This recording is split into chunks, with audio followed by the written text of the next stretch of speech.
ፕሮኪውመንት ኦቨርቪው የሚመለከት ይሆናል። ሌላው እንግዲህ የምናየው የኤሌክትሮኒክ ገቨርንመንት ፕሮኪውመንት ግዢን ኦቨርቪው ነው። እንግዲህ እንደሚታወቀው የዚህ የመንግስት ኤሌክትሮኒክ ግዢ ስርዓት ተግባራዊ ከሆነ ወደ 3 ዓመት ሆኖታል።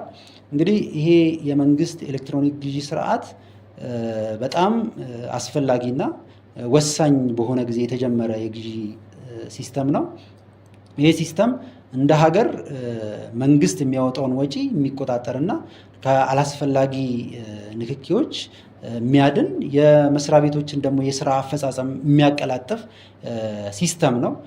ይሄ ሲስተም በሁሉም የፌዴራል ባለበጀት መስሪያ ቤቶች ላይ እንዲተገበር ተደርጓል፣ እየተተገበረም ይገኛል ማለት ነው። እንግዲህ ይሄ ሲስተም ያው ቅድም ያልኳችሁ መጀመሪያ ላይ ግዢ ማለት የሚለውን ትርጓሜ መነሻ ተደርጎ የሚፈጸም በሲስተም የሚፈጸም ግዢ ነው ማለት ነው። እንግዲህ አሁን ማኑዋል የግዢ ስርዓቱን ወደ ሲስተም እያመጣን ስለሆነ ያው ሲስተም ሆነ ማለት ግን ህጉ ላይ የተቀመጡ ነገሮችን ከሲስተሙ ጋር አጣጥሞ ማስኬድ ማለት ነው። ስለዚህ እነዚህ የኢጂፒ እንደ አንድ ቱል ሆኖ የግዢ ቱል ሆኖ እየተጠቀምንበት ያለ ሲስተም ነው ማለት ነው።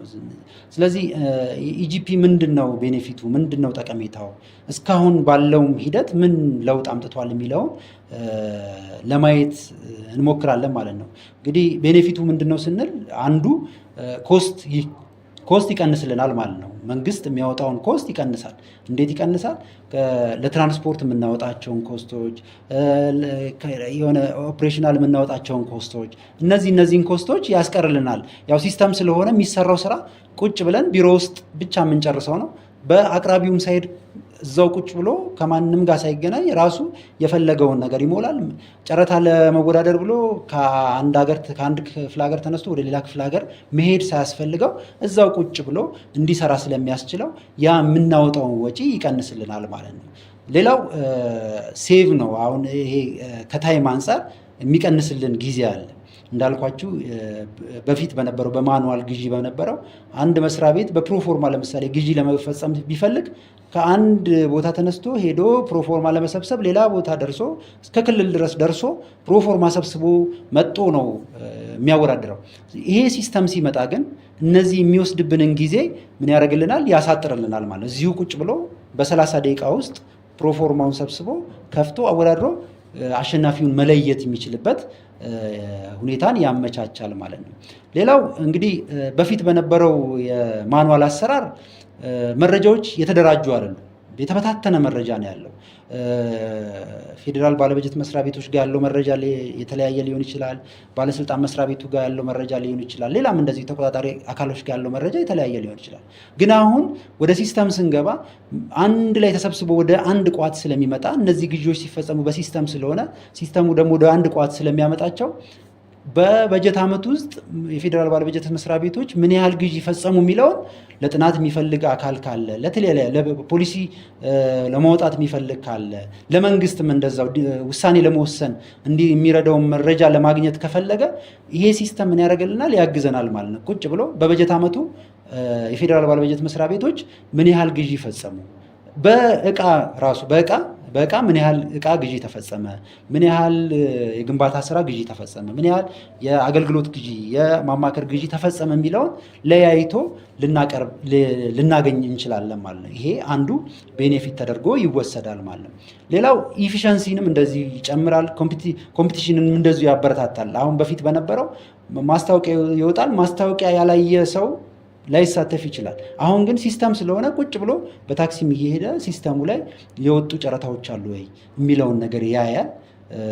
ያንን እያየ እየሞላ እንዲወዳደር ይረዳዋል ማለት ነው። ስለዚህ ሁሉም ተጫራቾች እድል እንዲያገኙ ውድድሩን በዛው ልክ እንዲሰፋ የማድረግ እድል አለው ማለት ነው። ሌላው የወረቀት ወጪን ይቀንሳል። ያው እንደሚታወቀው በፊት በማኑዋል አሰራሩ የጨረታ ሰነድ ሲዘጋጅ በተለይ የተጫራቾች መመሪያና አጠቃላይ የውል ሁኔታዎች በጣም ሰፊ እንትኖች የጨረታ ሰነዱ ክፍሎች ናቸው።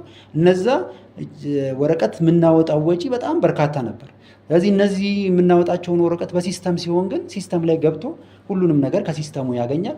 ስለዚህ ለወረቀት የምናወጣውን ወጪ በጣም ይቀንሳል ማለት ነው። ስለዚህ እነዚህ እንደ ለኢጂፒ አንድ ጠቀሜታ ተደርገው የተወሰዱና በተግባርም እየታዩ ያሉ ነገሮች ናቸው። ሌላው እንደ ጠቀሜታ የሚወሰደው ከሰው ንክኪ ነፃ ማድረግ ነው። ያው የሰው ንክኪ ነፃ ማድረግ ነው ማለት በዛው ልክ ደግሞ ይሄ ያልተገባ ነገሮች የሚሰሩበትን ስርዓት በተለይ ግዢ እንደሚታወቀው ግዢ መንግስት ከለያቸው ውስጥ በዚህ በሙስና ተጋላጭ ናቸው ተብሎ ከተለዩ ዘርፎች ውስጥ አንዱ ግዢ በመሆኑ ይሄ ግዢ ከሰው ንክኪ መጽዳት አለበት መውጣት አለበት በሚል ወደ ሲስተም ገብተናል።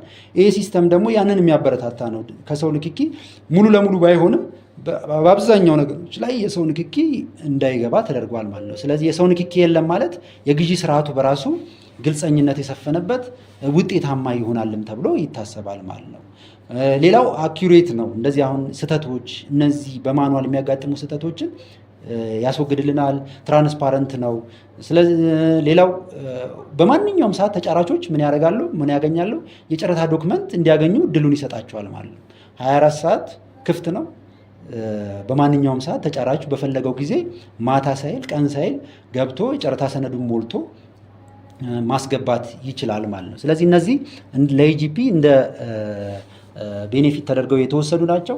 በተጨባጭም የሚታየው ነገር ምንድን ነው? እነዚህ ነገሮች የመንግስት የግዢ ስርዓትን ከማኑዋል ወደ ሲስተም ትራንስፎርም እያደረጉ ያሉ ነገሮች ስለሆኑ አበረታችም ለውጥ እየታየባቸው በመሆኑ ይሄ አንዱ ውጤታማ ነው ብለን የምንወስደው ይሆናል ማለት ነው። ስለዚህ እንደ አጠቃላይ ኢጂፒ እንደ ሲስተም የታዩ በርካታ ለውጦችን እያመጣ ያለ ነው። በይበልጥ ደግሞ ተጠናክሮ ያሉበትንም ክፍተቶች እየተዘጉ እየተሞሉ ሲሄዱ ሲስተሙ ውጤታማ የበለጠ ውጤታማ ሆኖ ለመንግስት ለህዝብ ማስገኘት ያለበትን ጥቅም ያስገኛል ተብሎ ይታሰባል ማለት ነው።